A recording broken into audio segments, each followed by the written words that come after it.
بہت شکریہ. بسم اللہ الرحمن الرحیم. اب یہ جو مسئلہ ہے جو بھی یوتھ کا ہے، یہ اکنامک ایشو ہے. اس کی ایک اکنامک بیک ڈراپ ہے. آپ جب تک اکانومی نہیں اپنی درست کرتے، ان کو صحیح ڈائریکشن نہیں دیتے، تو یہ معاملہ یوتھ کا جو ہے وہ اس میں کوئی بہتری نہیں آ سکتی. یہ انٹیگریٹڈ، کمپریہنسولی انٹیگریٹڈ سبجیکٹ ہے. Industry, agriculture, I T, services, آپ کی تمام ایڈمنسٹریشن کاسٹ، آپ کی ایک معاشرہ جو کرپشن فری ہو.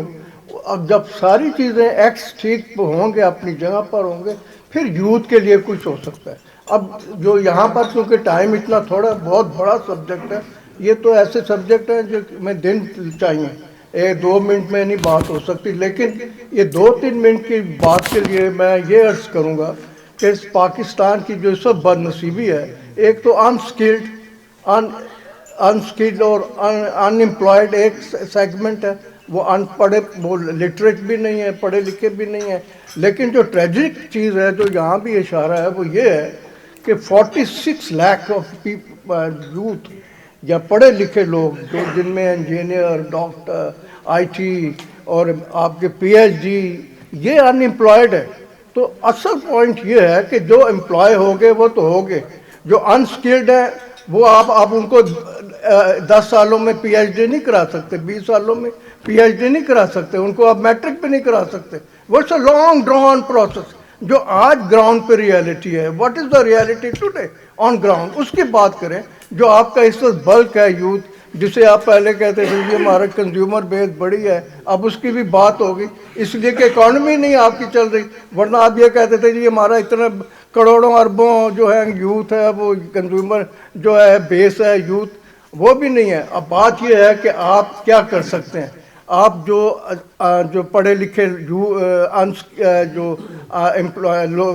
یوتھ ہے آپ کا، اس کے لیے ایک حل ہے. دوسرا کہ یہ جو پڑھا لکھا آپ کا یوتھ ہے، یا ڈگری ہولڈر ہے، یا ڈاکٹر جس کو نہیں جاب مل رہے، وہ 46 لاکھ ہیں جن میں ڈاکٹر. یہ واٹ از دا ریزن؟ آپ کی quality of education, that is the first thing. اس کے بعد آپ کی یونیورسٹیز کا لیول، آپ کی کالجوں میں آپ کے جو ٹیچرز ہیں ان کا لیول، یہ ہر چیز بگڑی ہوئی ہے. اب آپ نے جو کرنا ہے وہ اس کے لیے لانگ ٹرم سلوشن ہے. ایک جو آج کل کے سلوشن ہو سکتے ہیں کہ آپ اپنی جتنی اپنی جو انسکلڈ آپ کی لیبر ہے، جو پڑھی لکھی لیبر نہیں ہے، یوتھ ہے، اس کو ڈالیں. آپ کے بریجز ہیں، آپ کی ہر روز فلڈز آتے ہیں، آپ کی لائننگ ٹھیک کرائیں اپنے کھالوں کی. آپ ان سے یہ سڑکیں بنوائیں، آپ ان سے جو روز ریور بیڈز آپ کے کل سیلاب لے آتے ہیں وہ ٹھیک کرائیں. کم از کم 10 لاکھ آپ یا 15 لاکھ آپ کا فورن یوتھ امپلائی ہو سکتا ہے.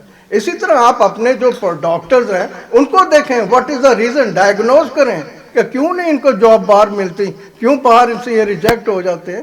تو یہ دیکھنے والی باتیں. 2 منٹ میں آپ دیکھ کے میرے اوپر کوئی احسان نہیں کر رہے. آپ اگر چاہتے ہیں کہ میں آپ کے موضوع کے اوپر صحیح بات کروں، تھراٹ پرووکیشن ہو، تو then you have to give bigger time. تو یہ اس طرح یہ چیزیں جو ہیں اسی طرح رہیں گے. ہم آئیں گے، آپ اس کی بات سن لی، اس سے شاعری سن لی، اس سے قصے سن لیے. تو بہت شکریہ. اگر ہم ٹائم دیتے رہیں گے تو یہ تو چلتا رہے گا اور پھر ٹائم ختم ہو جائے گا اور رات پڑ جائے گی. اس لیے ظاہر ہے کہ اس میں آپ کی تجاویز آ جائیں تو زیادہ بہتر ہے. بہت شکریہ. بسم اللہ الرحمن الرحیم. دیکھیں، بات یہ ہے کہ اتنی باتیں ہو چکی ہیں نوجوانوں کے بارے میں، اب مزید اس میں اضافہ تو نہیں ہو سکتا. لیکن میں ایک بات کو مستعار لیتا ہوں علامہ اقبال سے، جنہوں نے اس ملک کا خواب دیکھا تھا. اور ظاہر ہے کہ ملک پھر ہوتا ہے نوجوانوں کی تعمیر. تو نوجوانوں کو بھی انہوں نے اپنے فکر سے اور اپنے کلام سے اور اپنے پیغام سے محروم نہیں رکھا. 2 باتیں کہیں نوجوانوں کے بارے میں، اور دونوں قابل غور بھی ہیں، لیکن ہم نے مکمل طور پر نظر انداز کی ہیں.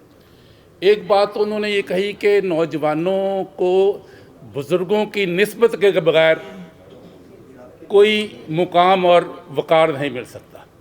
اور جیسے کہ انہوں نے کہا تھا کہ تجھے آبا سے اپنے کوئی نسبت ہو نہیں سکتی، کہ وہ کردار تم گفتار وہ تم ثابت وہ سیارہ.